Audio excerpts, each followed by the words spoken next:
Ladies and gentlemen, we are in a crisis. On today's show, we discuss the crisis uniquely American in its nature that is immigration. On today's show, we're going to explore a few facets of this crisis, including the traumatizing nature of family separations and the fact that Trump officials knew that their separation policy was this way. Also, immigrant detainees have described conditions in what they call Guantanamo Bay for asylum seekers. The lack of information crisis, or sub-crisis, if you will, that's taking place will also be explored, as well as the fact that the FBI has detained anti-ICE activists. That's all on today's episode of Spotlight.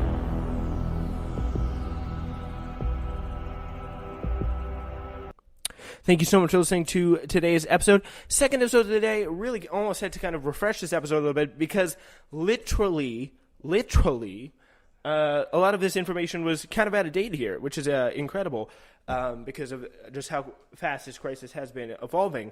So anyway, what we're going to get into now is this, and it's all about Trump officials and this great news story by Ryan Devereaux of The Intercept. So he describes really an awkward quiet during the Senate Judiciary's Committee's hearing on family separations Tuesday. Richard Blumenthal, the Democratic senator from Connecticut, had asked 5 officials seated before him to raise their hands if they believe that the Trump administration's program of zero tolerance along the U.S. border had been a success. None of the officials, each representing a different agency involved in the crackdown, moved. Blumenthal then asked them to raise their hands if they believe the systematic separation of thousands of immigrant children from their parents had been a success. Again, stillness. Blumenthal tried a third angle. Who here can tell me who is responsible, which public official, which member of this administration is responsible for zero tolerance? And this, again, granted silence. Can anyone tell me? Asked the senator again. Nobody knows, he asked again. Then we finally get an answer from Department of Justice. James R. McHenry, who's a top immigration official within the Department of Justice, noted that his boss, Attorney General Jeff Sessions, had signed the April 6th order making zero tolerance official border-wide. This was not news, but rather acknowledgement of a publicly known fact. For anyone hoping for a mea culpa Richard Brooks moment, they're sorely mistaken. For many of the answers provided Tuesday were similarly more of the same.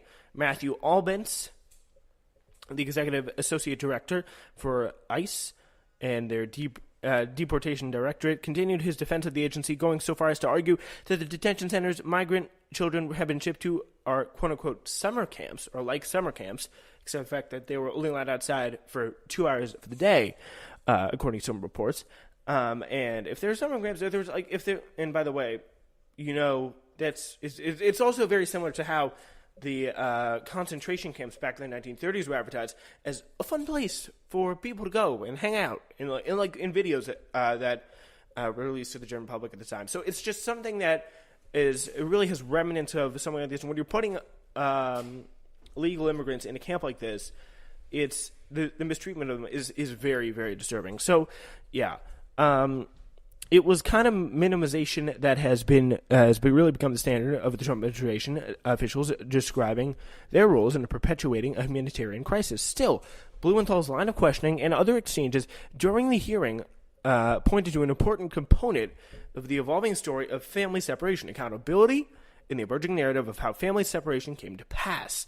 The government's program of forcibly removing thousands of children from their parents, including toddlers and babies, was a result of conscious decisions made by specific Trump administration officials. This was not something they decided to do spur of the moment, something like a big crisis forced them to push them into, or they may say that. But it was a concentrated decision. It was a focused, well-planned out decision that was very, very quickly really very, very quickly developed into. So, yeah, the Trump administration's decision to break from past practices and seek the criminal prosecution of every adult accused of crossing the border illegally, including asylum-seeking parents arriving with their children, was part of a sweeping series of actions spearheaded by Sessions, his former aide turned White House advisor Stephen Miller, and former DHS chief turned White House chief of staff John Kelly, who have been underway since Trump's first week in office.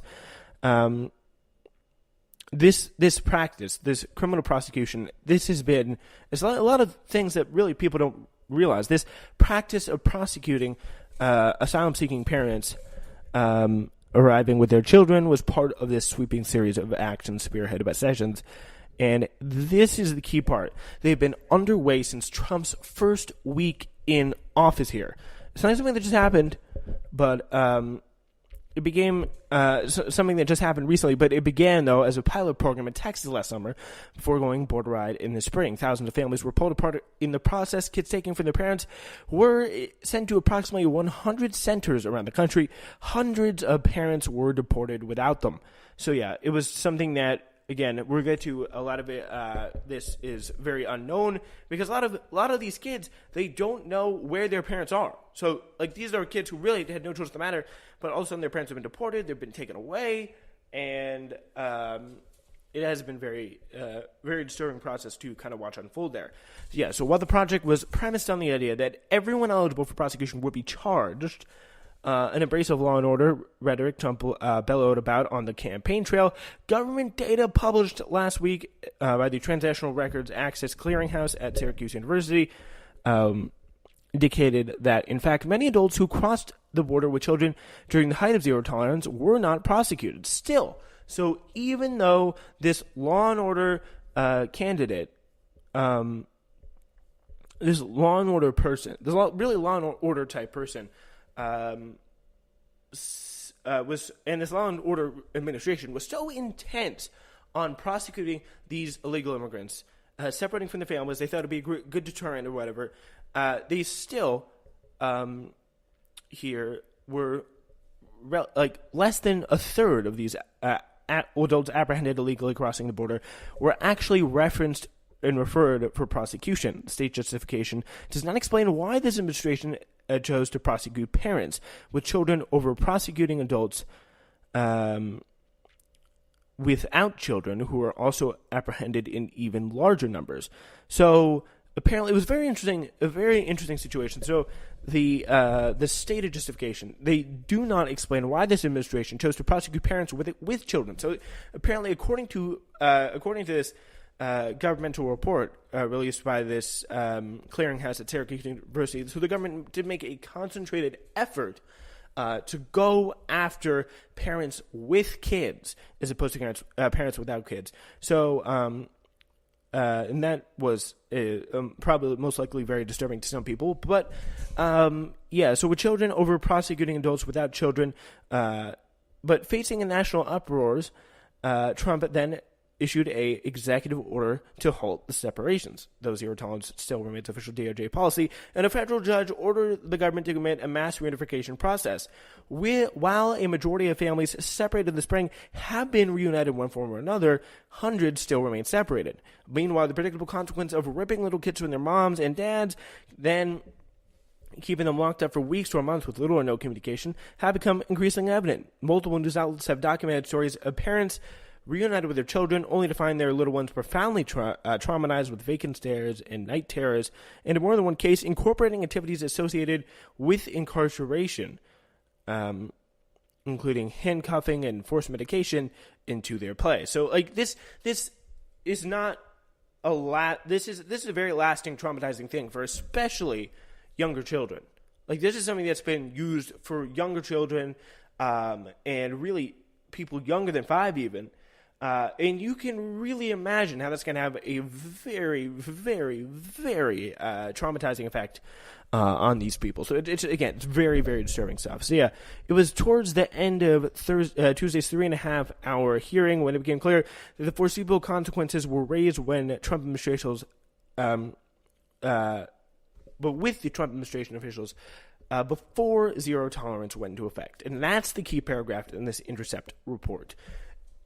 It became clear that foreseeable consequences were raised with Trump administration officials before this whole policy went into effect. So they knew that it would be this way.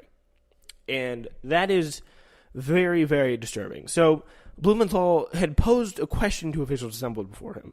Did any member of this panel say to anyone, maybe this isn't such a good idea? He asked. Blumenthal turned his attention specifically to the bald-headed man in a uniform seated in the middle of the row of speakers. There was Commander Jonathan D. White of the U.S. Public Health Services Commission Corps. The senator's focus was understandable. So was there any kind of, what do you want to know, was there any kind of a speculation about this? Was this any kind of not a good idea? But, well, what happened? Nothing. Like, they went through with the process. And, until recently, the fact that, by the way, Richard Blumenthal was really right to ask this to, of all people, Jonathan D. White, U.S. Public Health Service Commission, of the U.S. Commander of the U.S. Public Health Commission Corps.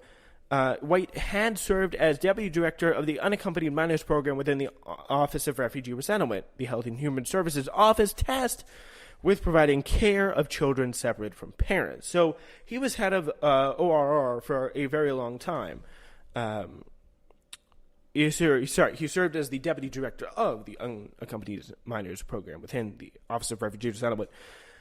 Commander, Blumenthal asked again. The exchange that followed provided a glimpse of the pushback that administration officials received in run-up to zero tolerance becoming border-wide policy. White explained that during the deliberative process over the last year, they raised a number of concerns in the ORR program about any policy that would result in family separation due to concerns that we had about the best interests of the child, as well as whether it would be operationally supportable with the bed capacity that we had. Blumenthal, so White was saying that he told the administration that kids would suffer as a result and that pain would be inflicted. White acknowledged that separation of children from their parents entails significant risk of harm to children. He added, there's no question that separation of children from parents entails significant potential for psychological injury for the child, obviously. So the two then went to go back and forth, with Blumenthal seeking to confirm exactly what White was testifying to. What was he saying? Would I be correct in assuming that the answer to you was, in effect, that's the whole purpose of the policy, to inflict pain so as to deter asylum seekers from coming here?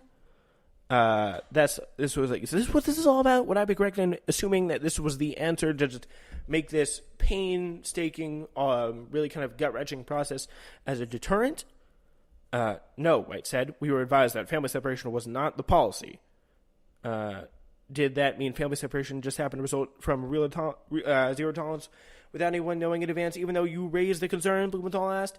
White again testified that his agency raised concern about the effect on children as well as the program. So just really a bunch of legal mumbo jumbo, like not legal jumbo, just like speaking in niceties, speaking coded terms, not really coming up and giving a straight answer that is going to Congress, because I mean, they don't want to lie. They don't want to shift their answer. They don't want to shift their terms around about this. But still, there doesn't seem to be a lot of clarity. I think that's probably the understatement of the day that I just made there. So anyway, as this whole testimony goes on, White is talking with Blumenthal. They go back and forth, and White testifies at one point, no, I was advised that there was no policy that was resulting in the separation of children from family units. And White was not alone about being in the dark here. Each of the officials at Tuesday's hearing testified that they learned of zero tolerance becoming official as it was unfolding, despite the fact that they were leading the very agency responsible for executing the policy. So, yeah, and that was really incredible because while it seems that the Trump officials were warned about this possible policy, they were assured that no such policy would happen. But then the policy somehow it must have slipped through. But somehow it just got to happening. We'll say that. We'll say that much. But anyway, that still continued to happen, as we know now that Trump officials were warned, and they apparently assured that